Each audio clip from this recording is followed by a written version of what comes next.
কি গরম পড়ছে, এর মধ্যে একটা বউ থাকলো না, তাও না হয় বাতাস করলো না। ভাই যে কেন করে এই কথাটা কই। আচ্ছা আমি পাতা নিয়ে হাঁকাতে হাঁকাতে যাই দেখি, যা ভাইয়ের কাছে কয় নাকি এই কথা। ও বুদ্ধি একটা আছে মাথা, এভাবে কয় নাকি। ও ভাই তো এটি বসে আছে। মানে ভাই কি অবস্থা? মুই মনে হয় আর ভাই শুনু রে, তোর আবার কি হচ্ছে? যে গরম পড়ছে তারই মধ্যে ফুসফুসের কারণ যায়, ও তো হাঁকানোর আর কেউ নাই। এ থাম, তুই কি খবর চাচ্ছিস? আমি কি বুঝিনি? হামও কিন্তু চাউলেরই ভাত খাই। তোর কি বিয়ের বয়স কি ফুরিয়ে গেল? এই বুদ্ধিটা বুঝে মোর ফেল হয়ে গেল। এই বুদ্ধিটা কেমন লাগলো না।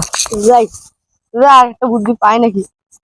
এলা ভাই বুঝতেইছে না বিষয়টা। হ্যাঁ হাই রে ছোট ভাইয়ের কাম, কতই টেকনিক খাটাচ্ছে আর কতই বিয়ে করার জন্য টেকনিক, ওই কত পেঁচ পেঁচাচ্ছে। ওই বিয়ে করে নেছে, মুইও সহজে বিয়ে করা না। মুই বিয়ে করে যন্ত্রণা টানে নেছি, পরার বেটি আসছে মোর সংসারত।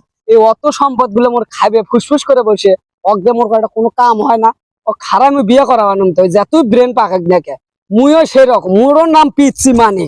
মুই সহজে হার মানা বানুম তো ভাঙ্গিম, তবু মস্কি বানুম, বিয়ে আর করা বানুম। দেরি আছে বিয়ে করানোর জন্য।